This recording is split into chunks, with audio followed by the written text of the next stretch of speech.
In November of 1930, a fur trapper named Joe Labelle walked into a small fishing village on the shores of Lake Angikuni, deep in the Canadian Arctic. He knew this place. He had traded here before.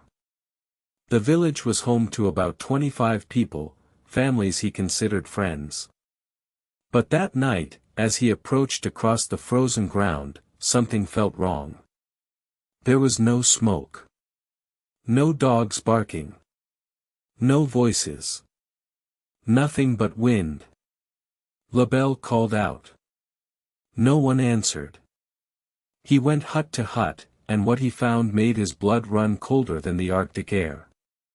Every home was empty, but not abandoned. Pots of food hung over fire pits, the meals still inside them. Clothing lay folded beside the beds. Rifles, the most valuable thing a family in the Arctic could own, stood untouched by the doors. No one in the far north leaves without their rifle. No one leaves without their coat in an Arctic winter. And yet, every single person was gone. By the shore, the trapper found the village's kayaks, still tied, battered by the waves as if they hadn't been touched in days. Whatever happened here, nobody left by water. And in the fresh snow around the village, there was not a single footprint leading out. 25 people had walked into the night, without leaving a trail. Then it got darker.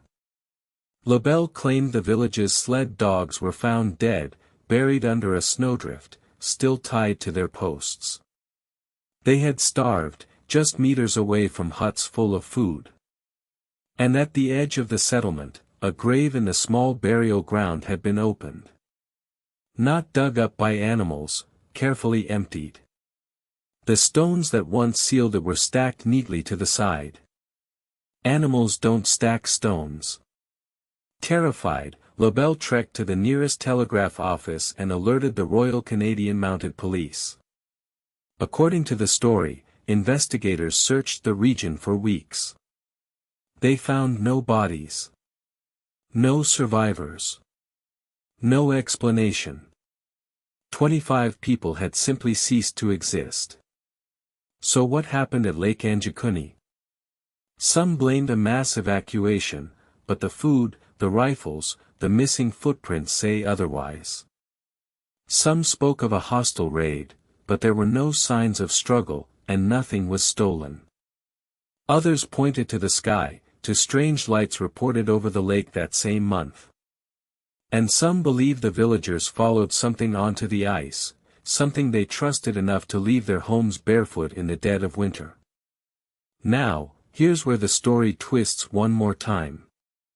When researchers pressed the mounted police decades later, the official answer was chilling in a different way. They said it never happened. No file. No report. No village. According to the government, the vanishing of Angikuni is just a legend, born from a journalist's exaggeration. Case closed. And yet, the story refuses to die. Elders in the region spoke of a place that was suddenly empty. The tale appeared in newspapers within months, not decades. And if it was all invented, why does the official denial only raise more questions? Because that's the thing about the Arctic. It's vast enough to swallow a village whole, and quiet enough that no one would ever hear it happen. Maybe Joe Labelle lied. Maybe the reporters embellished. Or maybe, on one frozen night in 1930, 25 people walked out of their homes, leaving their food cooking and their dogs tied, and stepped into a mystery that has never been solved. The file on Angikuni remains where it has always been. Nowhere. And that might be the most unsettling detail of all. If stories like this keep you up at night, subscribe. The Dark Archive opens every few days, and history has more locked doors than you think.